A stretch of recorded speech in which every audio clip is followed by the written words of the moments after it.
Hello, my name is MacLennan. I am the Director of BactiVac and Professor of Vaccine Immunology. I'm here together with Professor Adam Cunningham, Co-Director and Professor of Functional Immunity. We're here representing BactiVac, the Bacterial Vaccinology Network, and we're going to talk today about vaccines as a solution for antimicrobial resistance and the role of the BactiVac Network. Thanks, Cal. And I'm just going to give a few slides just as a bit of a background and why vaccines can play a role here. Well, we know from how big a problem AMR is likely to be in the future. We know it's going to appear rapidly. We know that it's a problem in high-income countries and low-income countries and in other fields such as in veterinary use. And so when we look at why vaccines can, what they can bring to the table that's very different to antibiotics, all we need to do is just look at this timeline.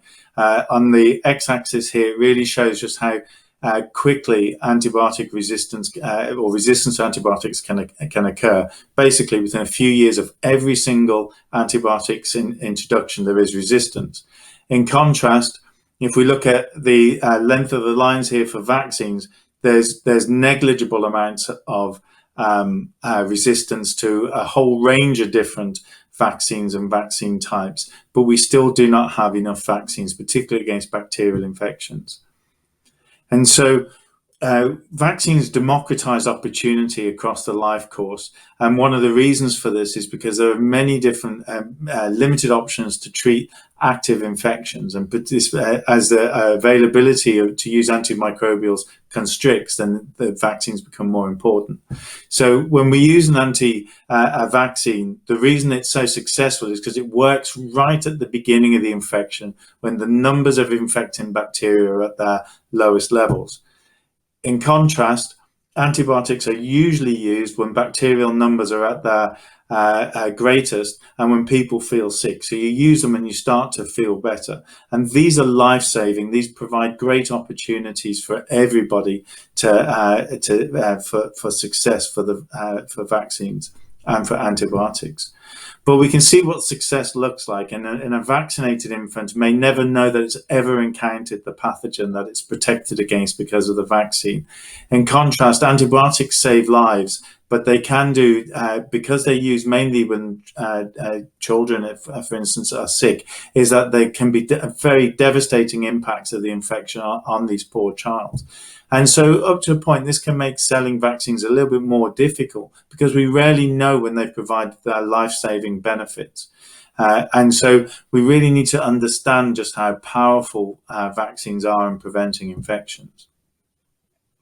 So the key reason that vaccines prevent disease is that they prevent the bacterial numbers getting high enough to be able to transmit. So you don't get a transmission of resistance onto other people. And so the vaccinated population never have this problem developing at all. And so now if we just summarize how vaccines can really help reduce antimicrobial, well, this can be direct and indirect, but mainly it's through preventing infection and blocking transmission. So the direct benefits are that they can reduce antibiotic use for mild infections. They can reduce the development of resistance, and a couple of examples given here. They can reduce the burden of infections with existing AMR, and probably the greatest example of this is the use of the Hib vaccine, which is reduced by nearly 99% the numbers of cases. By introducing herd immunity, you prevent the bacteria having somewhere to hide. And lastly, is that there's reduced opportunity to share genetic material in bacteria by bacteria in shared niches, i.e. to pass on those antimicrobial genes. But they can be indirect as well.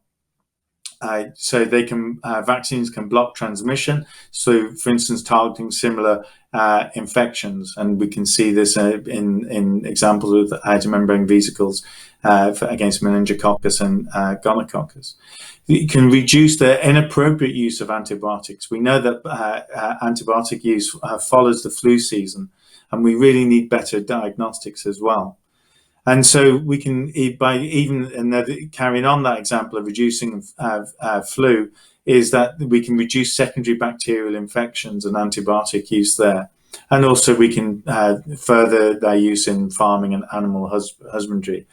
And it's with great pleasure that I pass over to Cal, who will introduce BactiVac. Thank you. Thanks, Adam. So coming down to the BactiVac network, this really was an effort of how we can improve vaccine development and access in this whole bacterial vaccine space. So there isn't another bacterial vaccine network. This was a gap in terms of what was available to bring the community together that are dealing with bacterial vaccines. And this was established with support from the UKRI and the GCRF back in the UK in 2017. So what is our mission? It's very straightforward. It's to accelerate the development of vaccines against bacterial infections with a special emphasis on those affecting low and middle income countries. So very much with the global health remit. So to do this, primarily we wanted to create a sustainable network for bacterial vaccine development. We have provided funding for projects and training, so we call this catalyst funding. We wanted to attract investment and leverage further funding for vaccine development in both LMICs and within the UK, and have a voice for advocacy for bacterial vaccine development. So in terms of that vaccine development network, what we wanted to do was to bring together the different components that you see in this slide. So academia and industry, but also high-income country members and those in low and middle-income countries, and policymakers as well. So those in government, those in organisations such as WHO. And in terms of the bacterial vaccine pipeline that we want to help push vaccines along, we're interested in the whole pipeline from start to finish, from exploratory to launch and licensure. But the sweet spot that we're particularly targeting with BactiVac is what we call the first valley of death, which is the transition from preclinical to clinical, from this preclinical proof of concept to clinical proof of concept. And that's where the baton often needs to pass between academic institutions and similar bodies across to manufacturers. So you have to have the capacity to develop the product to be able to then go into man. So that's the sweet spot for BactiVac in relation to our catalyst pump priming focus. And we also are interested in the whole pipeline for support with catalyst funding, but also for training funding too. And then in terms of the network, what we've seen over the past 4 years in which the network's been in place has been a gradual rise in members. We now have over 1,200 members spread across 76 different countries, and you can see the pins in the map on the slide here. We have representation throughout the globe, but what's really nice to see is the large number of countries that are involved from the developing world. And in fact, 47% of our membership are from low and middle income countries. We've also very keen to engage with industry, obviously the end producers of vaccines, and we have 13% membership from industry. Now this reflects approximately 80 different industrial entities. So despite the relatively low percentage in terms of actual members, often individual manufacturers or industry entities have only 1 or 2 members in BactiVac. So we actually spread across a large number of industrial bodies. So a main focus of our work has been to leverage funding for catalyst projects. Now, these are relatively small projects where we seek to fund new work between partners as collaborations that will enable the production of preliminary data that can be used for substantive funding applications. So far, we've awarded funding to 50 different projects. 38 of these have completed, and over £2.5 million of funding have been used for these awards. We insist that there's leveraged funding to go with the funding that we award, and that has been leveraged to the tune of over 100% extra. But what's been really important in relation to the success of this Catalyst project program has been the follow-on funding that's been leveraged from these projects, and that has amounted to an extra £13 million worth of funding, which equates to an extra 500%. So bringing Adam back in and passing the baton on to Adam with the summary. Yeah, so I'll just summarize the first two parts. Is that really our options to control interventions to control bacterial infections are very limited. Antibiotics are one and vaccines are the other. And we really need both arms to succeed to control bacterial infections. But of these, the one that has been possibly neglected the most are vaccines. The widening the use of vaccination gives us a fantastic opportunity to improve human and animal health and address the problem of AMR. It really is one health opportunity, and I think that where this really gives us the element to consider most here is just when and who it will help. It will really help in the youngest, providing people with the greatest opportunity to live long and fulfilling lives. And so essentially what we've had with that is we've had the opportunity with funding from the UKRI and GCRF in the UK to support this network, BactiVac, the Bacterial Vaccinology Network.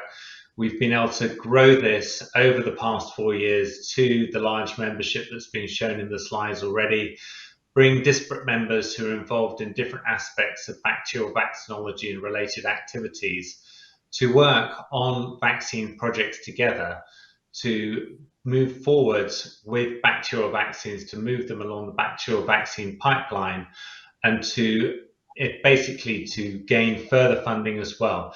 In addition to what we've talked about, those projects, we have funding for training activities, particularly focused on members from low and middle income countries and early stage researchers. And we also seek to be a voice for advocacy as well. So both in the UK with UK government and bodies here, but also internationally as a voice for bacterial vaccinology. Thanks, Cal.